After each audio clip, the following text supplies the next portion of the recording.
Howdy folks, today I'm going to be cooking steak and potatoes. Nice simple dish, just with some very unusual ingredients. So, the ingredients. I have been boiling some potatoes here that I'm going to mash up as soon as time allows. In the potatoes I'm going to be using single cream, a lot of butter, some garlic granules and some salt. For the steak that I'm going to be cooking today, I'm going to be seasoning it very, very lightly. And the reason why should become apparent when you see the steak.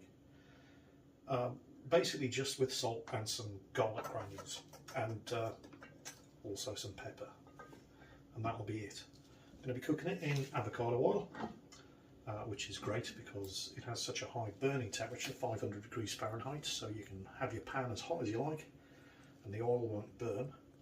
I'm going to be making a pan sauce using chicken stock, red wine, the oil, fat and fond left over from the steak, and adding some mushrooms. And as for the steak, that's where things get interesting, because the steak looks like this.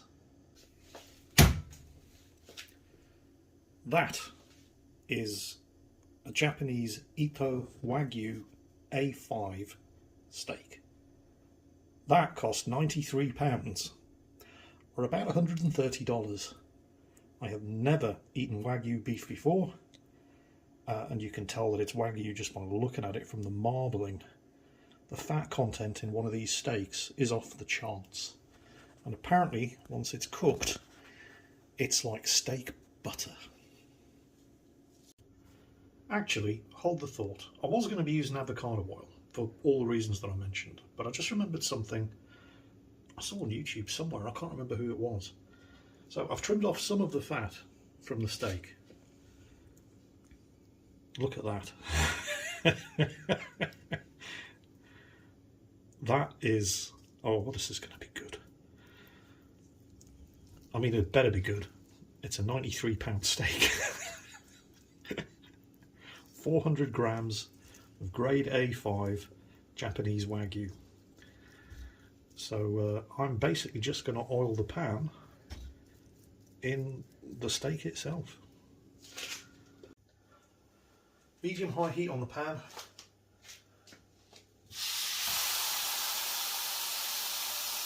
That's what we want to hear. I've seasoned the steak on the top with just salt and pepper. I could add some garlic granules. In fact, why not? But I don't want to overpower the taste, because I want to know what this Wagyu actually tastes like without, any other flavours from too much seasoning. So a little garlic sauce, salt, and that should be fine. Now, I have a confession to make. I used to be the kind of heathen who ate his steaks well done. Don't judge me, I like it for taste. However, I have since come to appreciate the benefit of cooking a steak at least medium. And that's what I'm going to be doing here. So the steak is about 1 inch thick, which means it's not going to take too long to cook. So I envisage 5 minutes per side, and that should be good. No more than 5 minutes. I can't wait to get my teeth into this.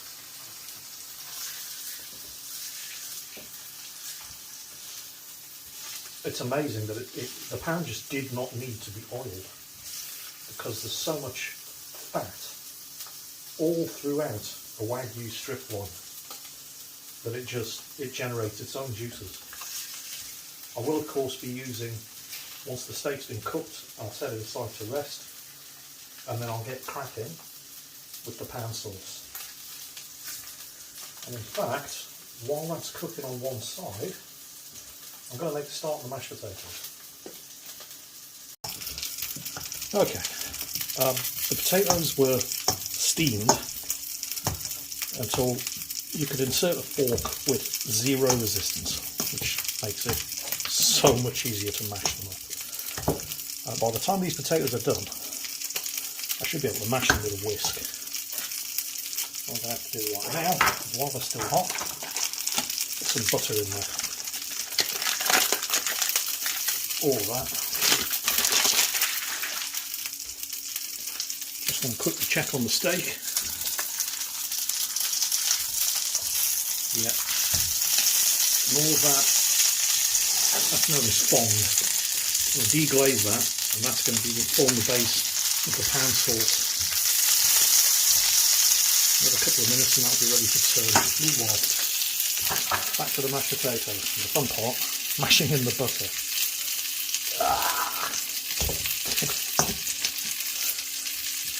Probably cut this up into smaller pieces. Time, if there's resources, I mean, I have to do the potato, I have to do the steak, and then I have to do the pan sauce while the steak's resting. So I really do need to do the mashed potato while the steak is cooking. Otherwise, something's going to end up cold while I'm finishing something else off. Since we should always leave a steak to rest for a few minutes before you carve it up and serve it, I figure I can do the mashed potato while the steak's cooking on one side, and then while the steak's resting, I can do the pan sauce. Just trying to maximise the effectiveness of my available resources. Hopefully by the time this mashed potato is done, I won't need the potato masher, and I should be able to whisk it. But there's a couple of other things we're going to put in the mashed potato before it's done. I'm just getting the butter mixed in there.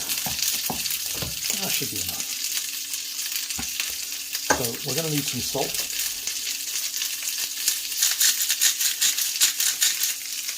And we're going to need some pepper.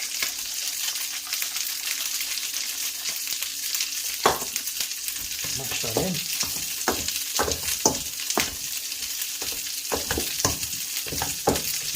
And then, wow, that was tough. Some single cream. For the creamiest, lightest, fluffiest mashed potatoes imaginable.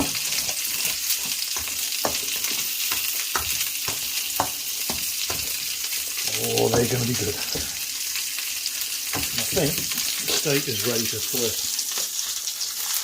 Halfway done.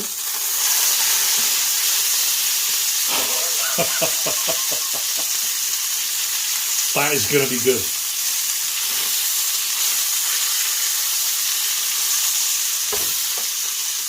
Now I've flipped it, I'm going to season it on this side as well.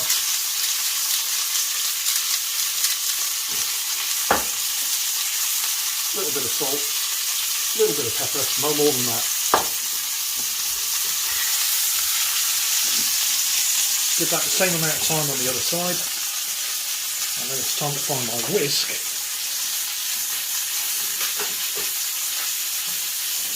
And that alone should now be enough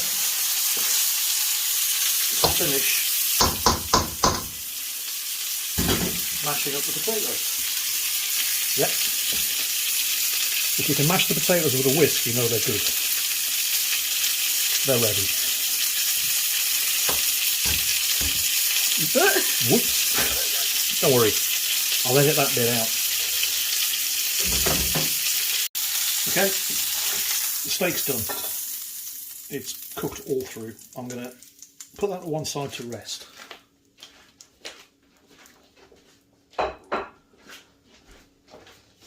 And now I'm going to need to work quickly, because I don't want that steak sitting for longer than is absolutely necessary. So the first thing I'm going to do is I'm going to deglaze all of this good stuff, because that's all flavour. I want to get that off the bottom of the pan.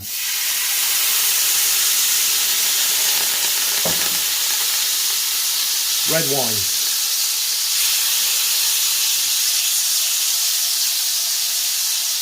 Doesn't have to be red wine, you can use anything to deglaze. Water if you must. But the red wine is going to add to the flavour of the pan sauce. Deglaze with stock, water, beer, wine, whatever you prefer the flavour of. Water if you just want something taste neutral. But the purpose of this deglazing is to get all of that good stuff off the bottom of the pan, so it's included in your sauce.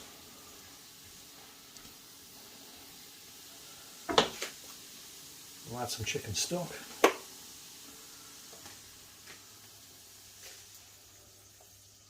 Here we go. It's taking the temperature right down. And as soon as that warms up again, We'll toss in the mushrooms and then reduce it down with the secret ingredient, beef stock demi-glaze.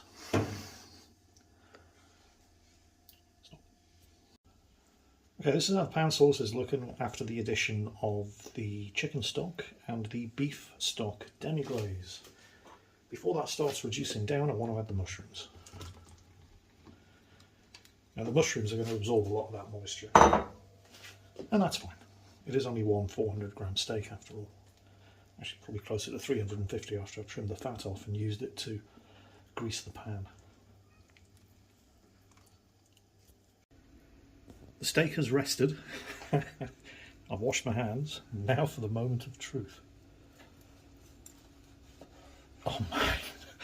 The knife slices through it like a hot knife through butter. Look at the buttery texture on that. See, this is the thing with Wagyu and why it's different. It's because of that fat marbling that runs through the entire steak, whereas on a normal strip steak it's just around the edges. But not on a Wagyu, and that's what gives it its texture and its flavour. And I have never eaten one of these before, but I'm going to today. I am going to be sharing this with the Portuguese judge, but before I dish it up and serve it, I need a taste. I'll take the bit from the end, because it actually also has some fat on it. Although, my God, I don't know, can you see that? Can you see the fat going all the way through that steak? Oh, yes.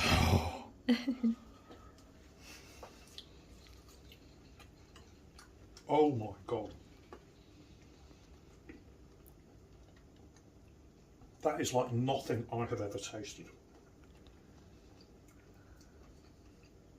I specifically picked the bit on the end because it still had a sort of heel of fat on it. Actual fat rather than the marbling going through the whole steak. Because normally I cannot stand fat on a steak. If I cook a strip steak, I have to trim the fat off. But that... Oh, it's like steak butter. It's so tender. It's unbelievable.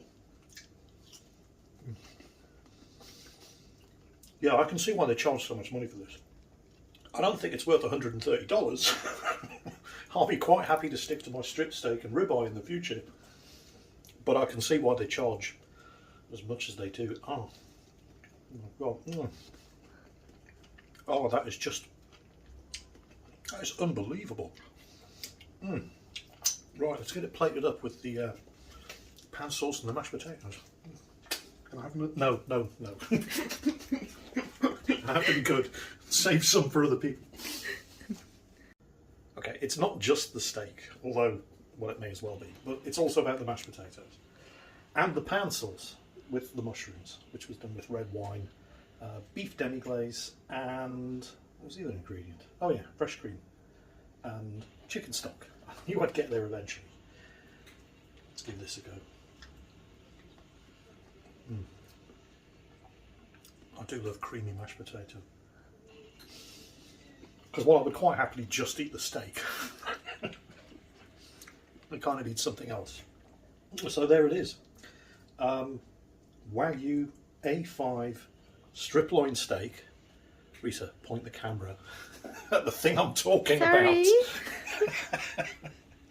Wagyu A5 strip loin steak with creamy mashed potatoes and a pan sauce, I suppose you'd call it. Yes, a pan sauce with red wine, chicken stock, beef demi-glaze and mushrooms. This one's going to the Portuguese judge, and then I'm going to have a plate myself, and I'm sure this is going to be amazing. I hope you've enjoyed this video, and of course, as always, take care, stay safe, and I'll catch you next time.